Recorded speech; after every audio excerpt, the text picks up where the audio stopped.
Thank you for joining us. I am Miriam Agutu. Now, my guest today is one who literally stands in the gap for other women. How, you ask? You'll find out in a bit. Her journey of drug abuse and domestic violence, as well as alcoholism, is what led her to be isolated and also feeling loneliness. And through these experiences, she was able to open an organization to inspire other women who are going through similar situations and find a voice for them, literally. Please help me in welcoming my guest, Nyakio Najar Munyinyi. Hi Miriam, how are you? Hi. Okay, now, before we get to the organization Milango Wazi that you there and you stand in the gap for women, we'll get to that a bit later.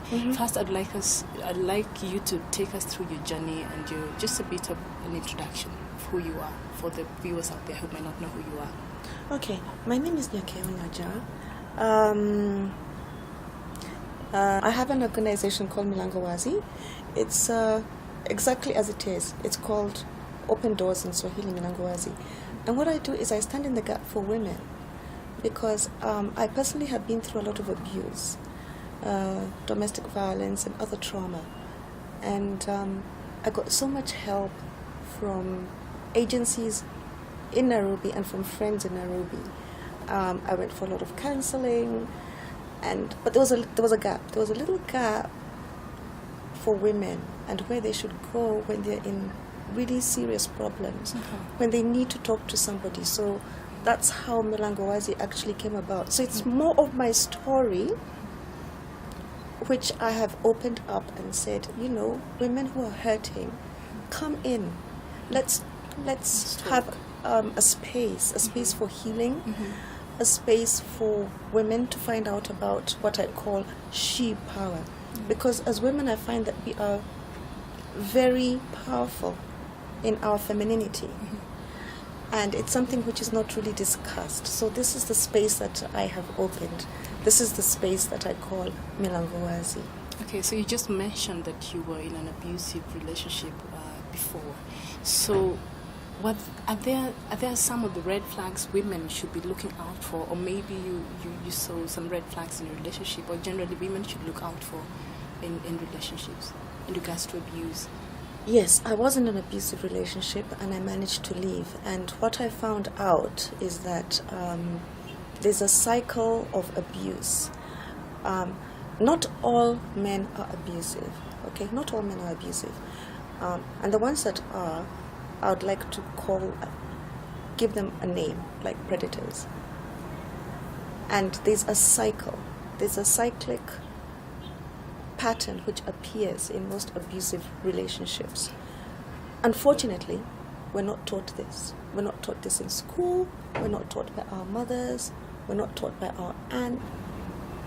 What happens is that the woman is sent out into the world after school, where she's learnt everything else. She's learnt about mathematics, English, Kiswahili, economics. She's got a degree in, I have a degree in design. So she has all these wonderful degrees, but she does not have a degree in how to live with a man or life itself. So yes, there were many red flags, very many. So I just didn't know that there were red flags. The first time the abuse happened, what was your reaction? Whatever it is, there's always shock, like, what just happened over there? And I found out years later, and it's documented, that most abusers and most predators, what they do is that they've got it together. They really have it together. And they wait for a period of about 15 months, on average. They locked all these men in a room and they asked them, tell us, do you start abusing your girlfriends and your women immediately? They're wonderful to their women. They're wonderful to their girls. They give them everything. Okay?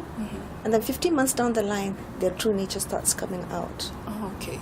Yeah. So in 15 months' time, that is a person you've really established a very strong relationship with.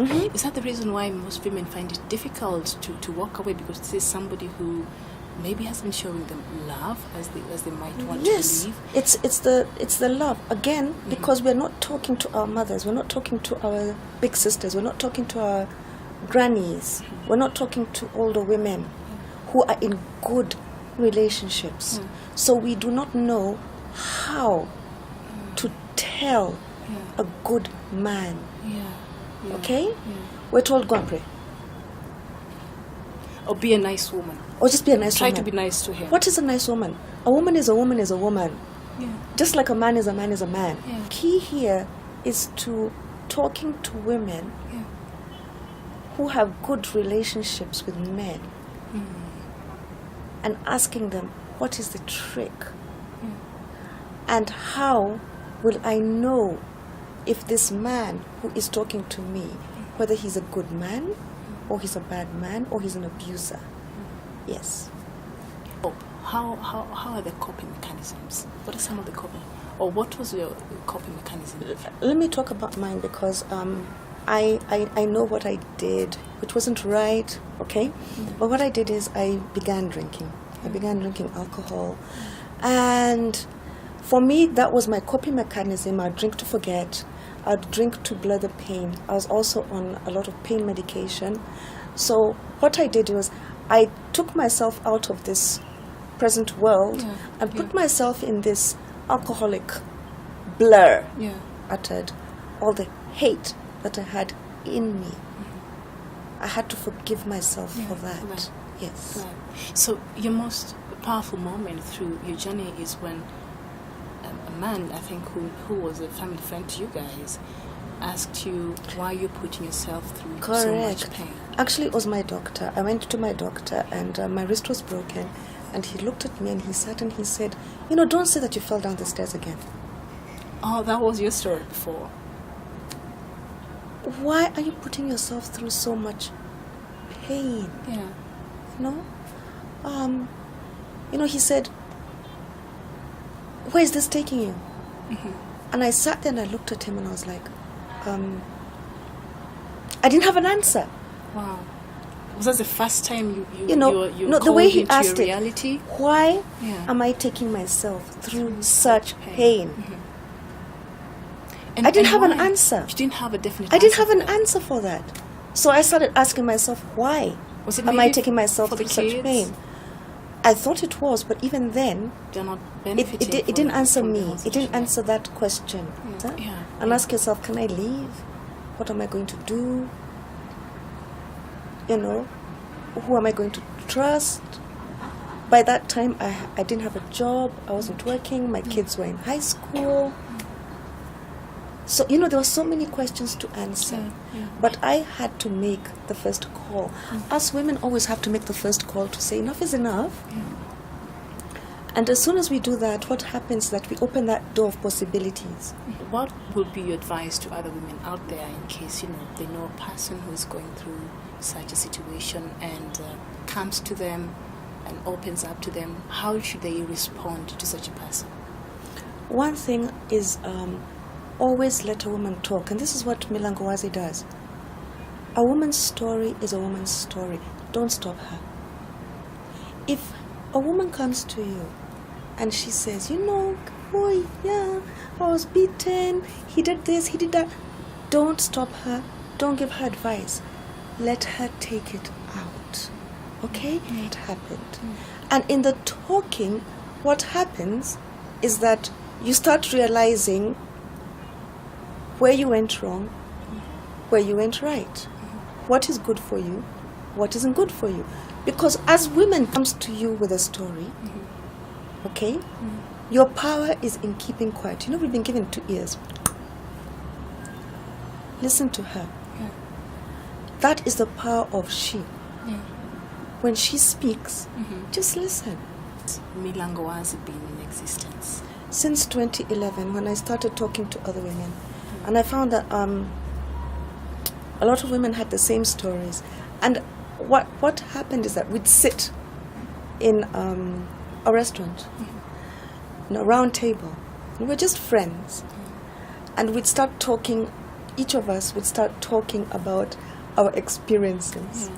And what happened was that one woman would talk and say A, B, C, D, E. And the other woman would be like, hey, I haven't tried that. I'm going to go and try that and see if it works.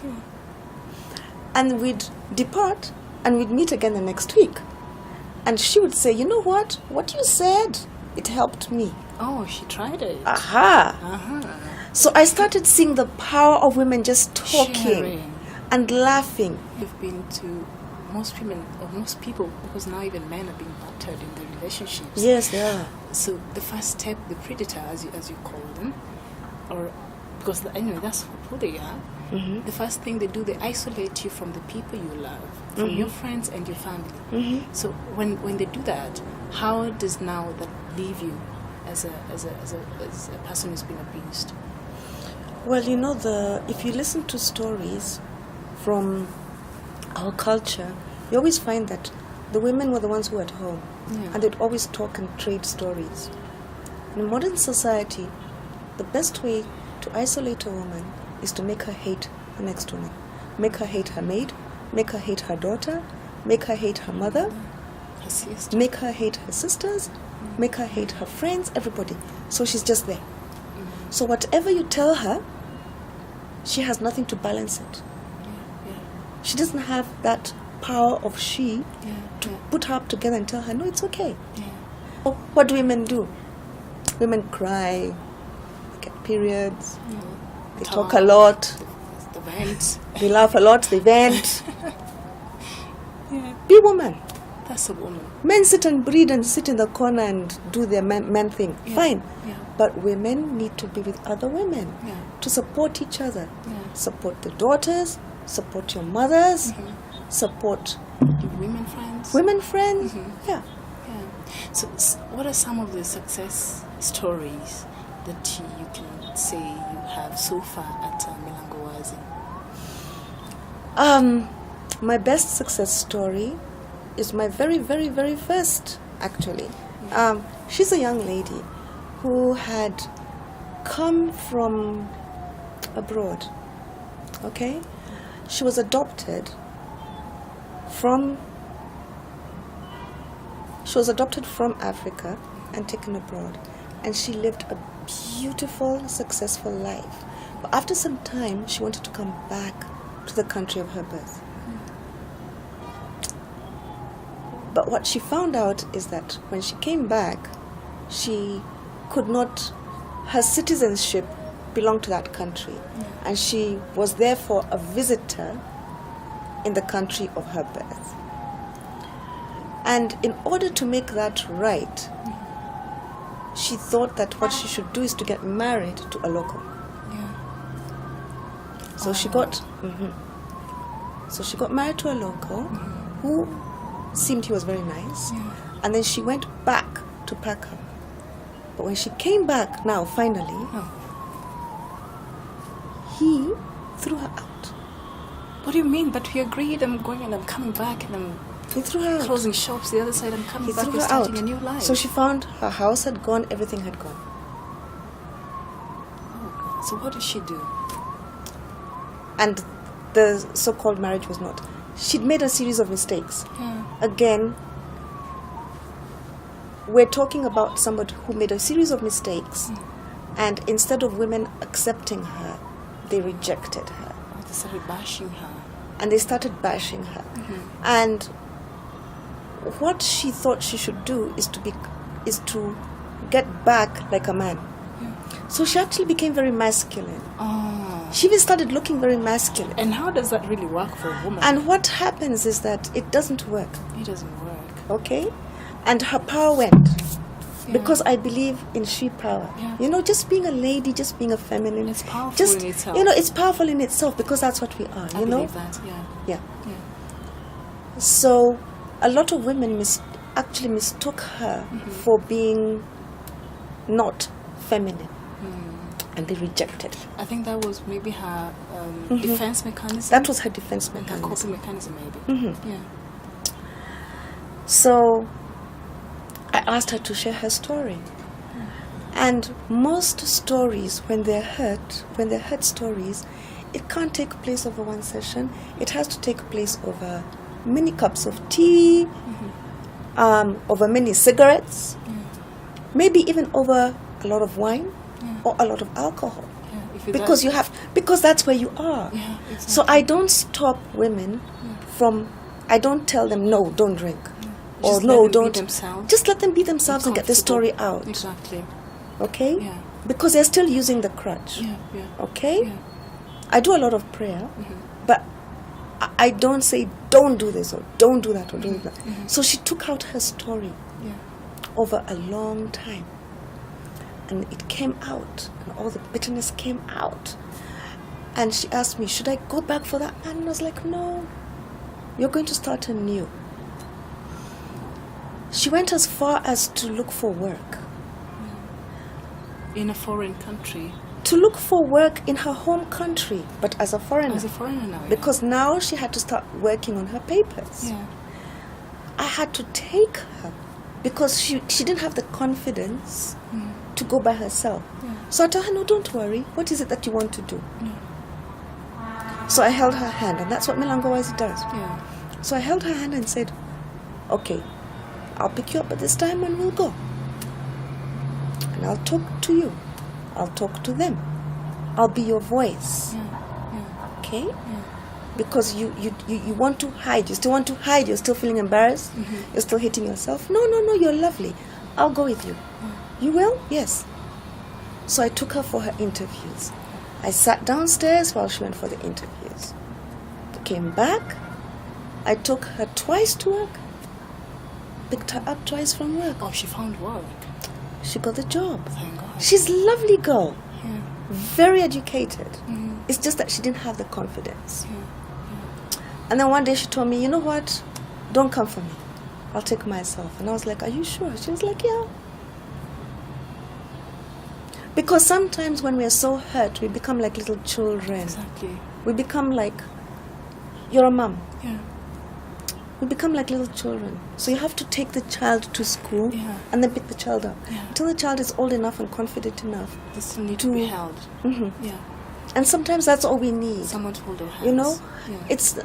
There's a time when I had to go to a police station by myself, and it was so hurtful because I walked into this police station. I had all these bruises and everything, and the man there just laughed and said, "Ah, mama, si umepigwa. Hii ni ya kawaida ya, you know, just go home, just forgive him." Really? And you went to sort help? So I went home. Wow. But if I had Milangowazi with me, somebody would have said, no, you don't tell this woman to go back home. No. She's here. She's she needs here. Help. She needs help. Tell her what she should do, but not to go back home. Yeah. To the abuser. To the abuser. Yeah. Wow. So this young lady, oh gosh, if you saw her today, she is the most brilliant, beautiful, feminine thing. Yeah. She's not wearing trousers anymore. She's wearing dresses. Nice. Yeah. Yeah, there's power in the dress. She's added weight. She looks absolutely gorgeous. Yeah. And she laughs. She laughs so much. A deep laugh which comes from in here. Yeah. She's forgiven herself. Yeah. Yeah. You see, like, she was lucky to have met with you, and you were of great help to her. Sometimes when women are approached with these kinds of situations, sometimes you don't know what to even say, how to affirm these women, because maybe they've been through years of abuse, and now when they come to us, we want to make them feel as though it was your fault. So what are some of the things that we should tell such people when they come to us? I went for a beautiful program. I'm not sure about it. I went for Alabastran. And one of the things that I learned in Alabastran was looking for the good in myself. Now, it took some time. Yeah. Because for so many years, for over 20 years, I'd been told that I was ugly, lazy, slow, all the negative. All the negatives, yeah. But what I was taught is take every single thing that is negative and find the positive in it. Yeah. So if I'm ugly, I'm beautiful.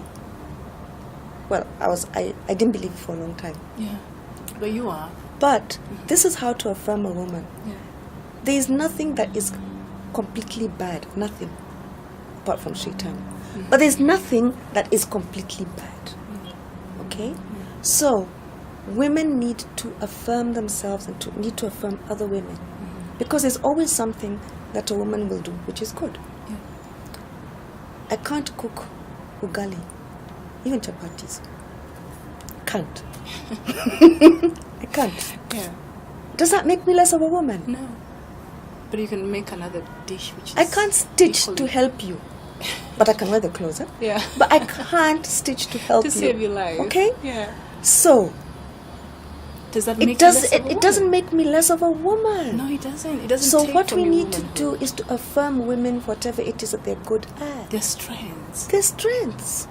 You know? Yeah. Their strengths. Just Yeah. because they're strengths. Yeah. Yeah. And affirm them, but no negativity. Yeah. Yeah. So when they come out to you out there, you don't beat them down. They've been beaten down for years. They've been beaten So when for they years come and years to and you, years. You lift them up. That's what You lift see them up value. with both hands. Yeah. Because a lot of time in society, what we do is, yes, let me help you, but you should have done this. No. So you're lifting No. up and So- you're beating at the and same you're beating time. at the same Those time. two things They don't work. Don't go together. So what you need to do is Yeah. to lift up the woman completely. Yeah. Don't beat. She's already had a beating. Yeah, she doesn't need another one. She doesn't need Especially one. from another woman. No, Yeah. and not from another woman. Yeah. Yeah, not from another woman. Yeah. Please. Yeah. So, what do you intend to achieve with Milangowazi? What I want is, I just want a lot of women walking around being very happy with themselves Yeah. as who they are. Yeah. Because there's power. There's Knowing sheer who you power. are. Knowing who you are, knowing that confidence. You Yeah. know, why should women go around looking down? Yeah. Why? Happen. Yeah. Okay, bad will always happen, Mhm. but it's how you overcome it. Yeah. Okay, it's how you overcome it, and how you continue walking forward Mhm. and saying that I'm not going to give up. And not looking back with hate, not looking back with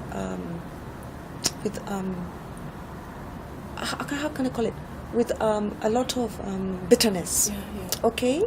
looking back and learning from it, and also learning from other women around you. Mhm. You know, and saying that yes, we can do this, we can do this, we can do this, and teaching this lesson of talking to your daughters, to your other women friends, where you don't talk and then slam somebody down. You just let people talk. You Yeah. just share Mhm. your story. Yeah. Yes, just share the story. Don't stop the woman and say you should have done this. No, Mm-mm. Listen to no, her no. Just listen to her. without judging. Don't judge. We're all women. And they usually say that women, we are our greatest enemy. Exactly. Because sometimes we can be quick to put our other fellow women down. Mm-hmm. There's no. Envy and jealousy. And Well, other look what has things happened and- look what has happened to our culture. Yeah. Women are hurting everywhere. Yeah. I don't know how many. I get so many inboxes, so many Mhm. women who are being battered by men. Yeah. So many, So because they can't turn to their mother, they can't turn to their sister, they can't turn to their cousin. So this predator knows, Yeah. I can batter you because hakuna mtu hata lolote there's who's no going to place come you can here come into and help. and you out. help you. Yeah. 'Cause But if they he knew that the isolated you. mother is going to, for example, Yeah. anyone comes and beats up on my daughter, Oh, heh, they'll have to contend with me, and they know it. yeah. Okay. Yeah. So even the young men themselves Yeah. will be like, hey, mama, respect her. Mm-mm. Yeah. So they won't beat up on my daughter because they know what will happen if they do. Yeah. Yeah. So they stop. So a lot of women lack this, though, especially maybe They the lack older it. women's They lack that. Not everybody can be a carbon copy of yourself. Yeah. Hmm. Okay. We need to understand that this generation that is coming up is so gifted, is so beautiful, Yeah. is so fantastic. Yeah. So what we need to do is we need to encourage that. Yeah. Yes. So far, any regrets? No. Only lessons No. learned. Lessons learned. Okay. A lot of lessons learned. Yeah. Mhm. Yeah. And you can read my stories. I have 2 blogs. Yeah. One is expensive. Yes. Yeah. expensive. Oh, expensive. Mm-hmm. Okay. It's just about lessons learned, because the title, the picture up there actually says, which is true, that my stories, okay, and the mistakes that I make in my life, okay, in my past, might help you from making the same mistakes in your future. Exactly. So I always tell my stories. I always tell my stories so that you can learn from it. Okay. Yeah. We're about done, but before we go, what is one habit you wish if you could just get rid of it, you'll be good? Do I have any bad habits? I stopped smoking. Just one habit. I stopped drinking. I pray a lot. I don't have any bad habits left, I think. Okay. You don't drive too fast? I drive too fast. I love it. Give me a Subaru, not a blue one, but give me a Subaru and watch this space. Yeah. So I don't have any bad habits. My neighbors, sometimes they complain that I play my music a little bit too loud. No. You play music a little bit too loud. I play my music I'm a little curious. too What loud. kind of music? What's your favorite? You know, I used to have my rock music. So you, when it's in full blast, everybody has to know, Yeah, everybody has to know. she's in the house. I'm at home. Okay. I'm home. And what is one less than smart thing you did maybe as a young girl that if you had an opportunity to do it again, you would, do You know it what? I picked up the habit of smoking when I was 12. Just don't. It's not worth it. I stopped. But there's some habits which are just so hard to stop. yeah. Peer pressure. Drinking as well, just don't. It's not worth it. It simply is not worth it. It isn't. Because there are two things. You're either, the way Kenya is going right now, we're all alcoholics. And it's in the blood. And it's a disease. It is a disease. It is an illness. So don't pick it. All right. It's not worth it. Just before I let you go, what's your final word? There's always hope. It doesn't matter how deep you are in alcohol or drugs. I mean, just look at me. I'm no longer there. There's always hope. A lot of women come to me and they say, I've given up. No, don't give up. As long as you have life, there's always hope. There's always a chance that you can get back to laughing, to enjoying your life. In every aspect, alcohol-free, drug-free, prosperity. There you have it. For those who are out there and you didn't know where to turn to, you didn't know who to talk to, Milango Wazi is here for you. Nyakio, it was a pleasure having you today. Thank you. Thank you for coming. And until next time, it's bye-bye for me.